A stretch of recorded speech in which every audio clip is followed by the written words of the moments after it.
नमस्कार साथियों, बदाला प्लेटफॉर्म में आपका स्वागत है। एनसीईआरटी क्लास 7 लेसन नंबर 12 पादप में जनन रिप्रोडक्शन इन प्लांट्स। परागण पोलिनेशन।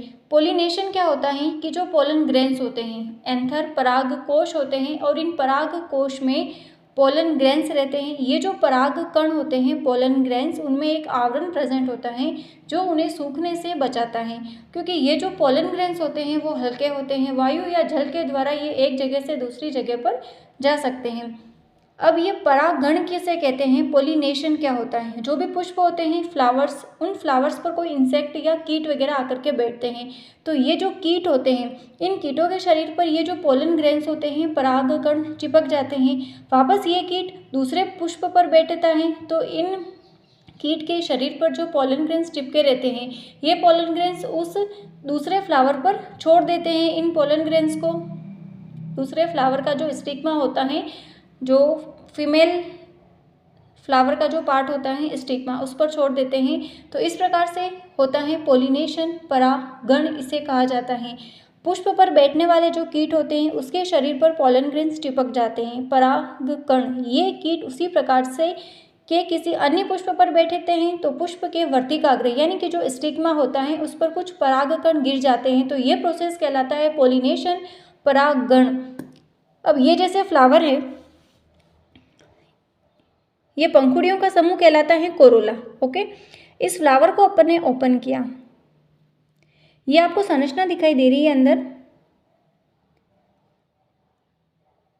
जो एक ही जैसे संख्या में दिखाई दे रहे हैं, जो बाइलोब्ड हैं, वो तो होते हैं परागकण। ठीक है, ये है बाइलोब्ड दिख रहा है हल्का सा, तो ये है एंथर परागकोश। इस एंथर के अंदर प्रेजेंट होते हैं स्टेमन्स।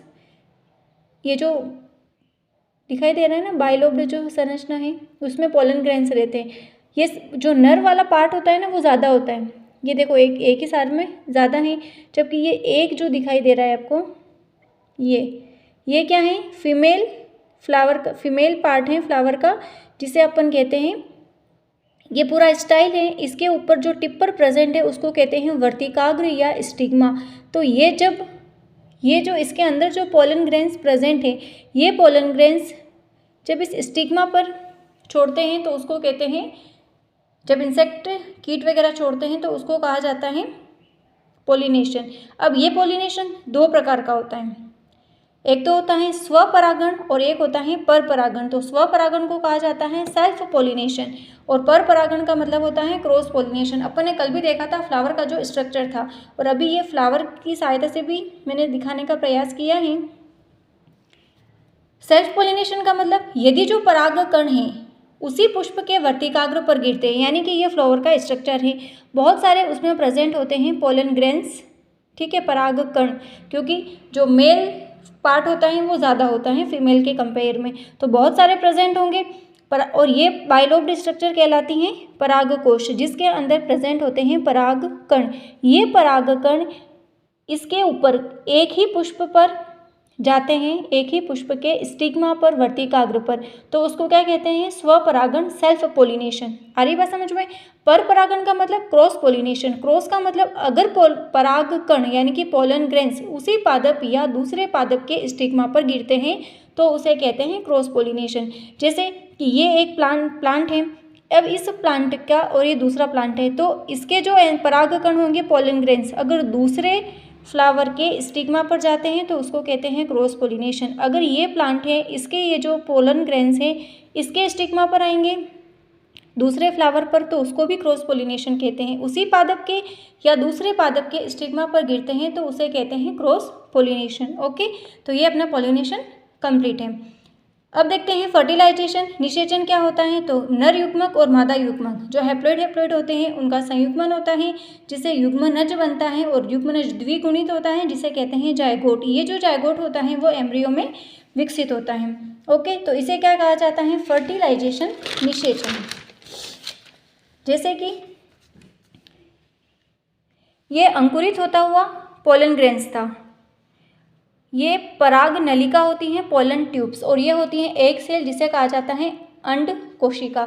अब ये जो पोलन ग्रेन्स था परागकण, इस अंड कोशिका या एक सेल से जब संयुग्मन करता है तो जायगोट का फॉर्मेशन करता है। इस पोलन ट्यूब की सहायता से आता है और यहाँ पर इनका फ्यूजन होता है जिससे जायगोट का फॉर्मेशन होता है। और ये जो जायगोट होता है आगे जाकर के एम्ब्रियो में विकसित होता है और एम्ब्रियो से आगे जाकर के पूरा एक प्लांट का फॉर्मेशन करता है, फ्लावर का।